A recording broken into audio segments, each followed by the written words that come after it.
The fire on the beach, it was early morning on the coast of California, a quiet stretch of sand near Laguna Beach before the hotels and highways. The sky was overcast, the air smelled of salt and fog, and the tide was pulling in slow silver waves. And yet on that still, ghost-colored morning in July 1927, not a crowd was gathering. Not for a sermon, not for a circus, but for a miracle. His name was Elijah Cove, or at least that's what he called himself. No one could find a birth record, no family, no address. He arrived on the Pacific coast weeks earlier, barefoot and calm, claiming he had walked from Utah. "The ocean called me," he said, "because it knows who I am." He spoke softly, but with certainty. His eyes were pale, like sea glass. People said there was something magnetic about him, not handsome, but unforgettable. And he made a promise. "I will do what no man can do," he said. "I will make the sea burn. And then you will know. I am more than man." Most didn't believe him, but enough were curious. 100 people stood on the dunes by sunrise, their feet buried in cold sand, eyes fixed on the man who walked alone to the edge of the waves. He carried nothing but a small leather pouch. He waded ankle-deep into the surf. The tide washed around his feet. He turned, held up the pouch, and in a clear voice said, "Behold, even the sea cannot refuse me." Then he reached into the pouch and took out something. A lump of dull, whitish metal, no larger than a child's fist. He raised it above his head, paused, and threw it into the shallow water. For one long breath, nothing happened. Then FSSSSSHHH, boom, a hiss, then a roar. Bright white-yellow flames exploded across the ocean's surface, dancing like wildfire on the waves. People screamed. Several stumbled back. A few fell to their knees. The flames didn't last long, just a few terrifying seconds. But the image seared itself into their minds. The sea had caught fire. Elijah stood still. The surf foamed at his feet. Smoke curled around him, raised his hands to the sky and said, "What you have seen is proof the sea obeys me, because I made it." He turned slowly, walked out of the surf, and disappeared into the crowd. That night, he was everywhere. The local paper ran a photo of him under the headline, "Prophet of Flames Sets Ocean Ablaze." People came from towns across the state. Some called him a prophet. Others said he was the second coming. A few whispered, "He's not a man at all." They brought him offerings. Some followed him to the mountains. A small group began calling themselves the Church of the Burning Sea. They believed fire was divine, and the ocean, once untouchable, had submitted. But one man wasn't convinced. Dr. Marvin Klein, a retired chemistry teacher from San Diego, had seen a demonstration like this before, in a classroom, years ago. "That wasn't a miracle," he muttered, circling the news article with his pen. "That was pure sodium. Sodium soft, silver-white metal. Reacts violently with water, especially salt water. It produces hydrogen, gas and heat, enough to ignite flames." What Elijah had done was science. Dangerous science, not divinity. But by the time truth caught up, Elijah had vanished again. Some said he walked into the desert. Some said he tried to burn a lake in Nevada. Others believed he walked straight into the ocean and never came back. But the fire had been real. And for those few seconds, the sea had burned. Ashes in the tide, the years passed. The flames faded from the newspapers. The crowds moved on.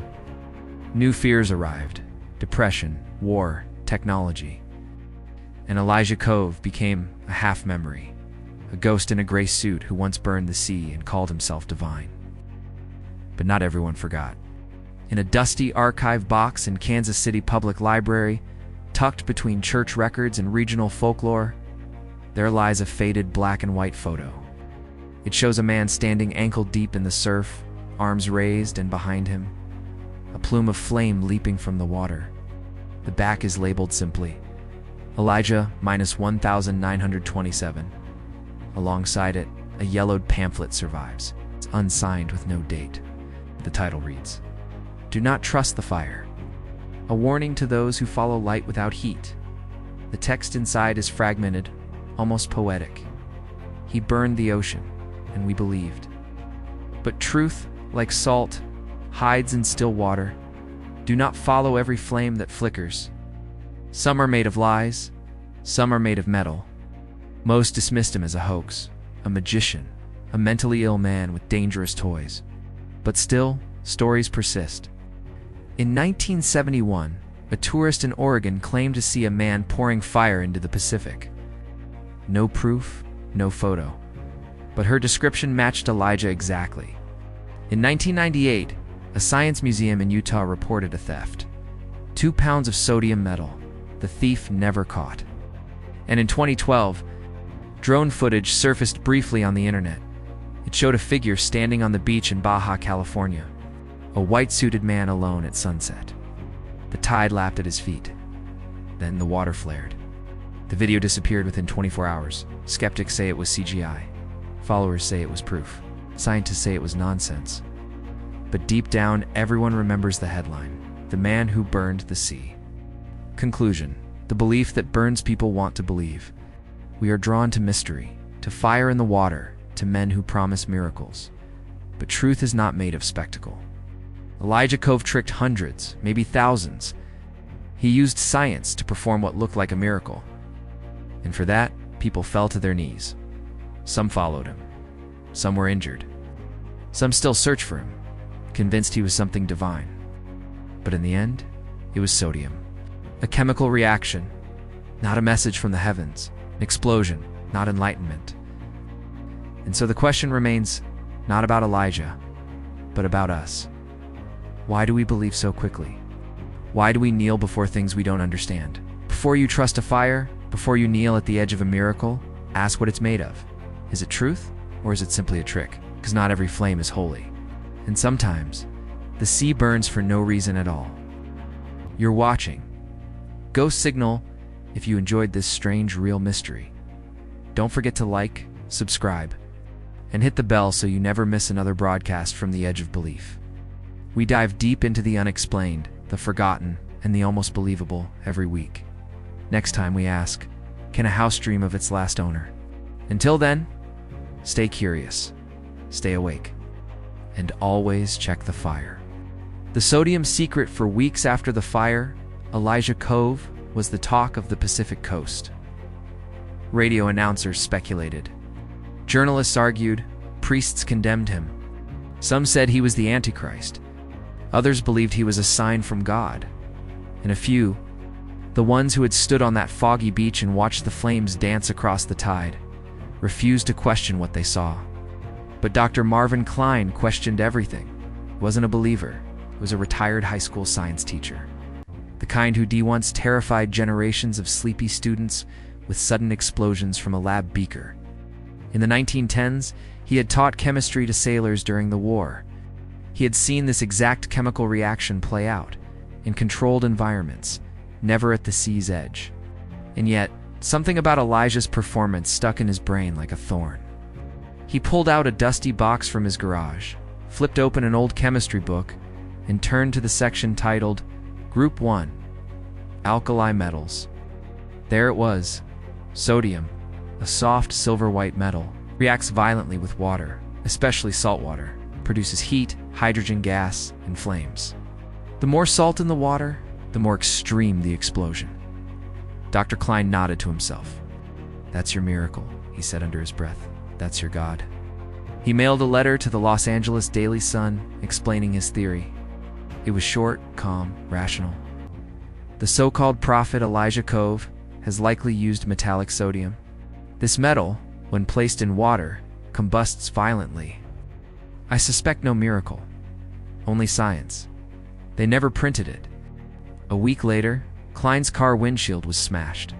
A note was left behind, scrawled in red pencil. "Do not mock the messenger." He wasn't the only one raising questions. Few skeptics tried to replicate the event. A college student in Santa Barbara performed a similar trick in a controlled tank. His sodium flame was smaller, but unmistakably similar. The news barely made a dent. Most people weren't interested in explanations. They wanted wonder. They wanted fire. Meanwhile, Elijah Cove's following grew. He traveled up the California coast, performing in quiet coves and hidden beaches, where the police couldn't interfere. Witnesses claimed he could make water glow blue or raise steam without fire. Some said he predicted storms. Others swore their illnesses disappeared after touching his hands. In Monterey, he performed the burning sea act again, but this time he whispered something new.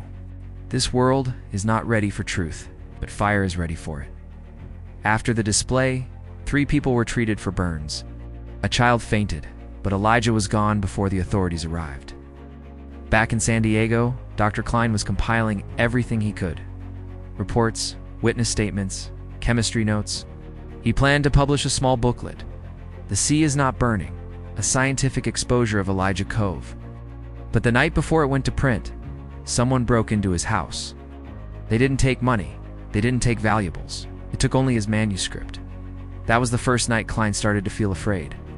And then came the Nevada incident.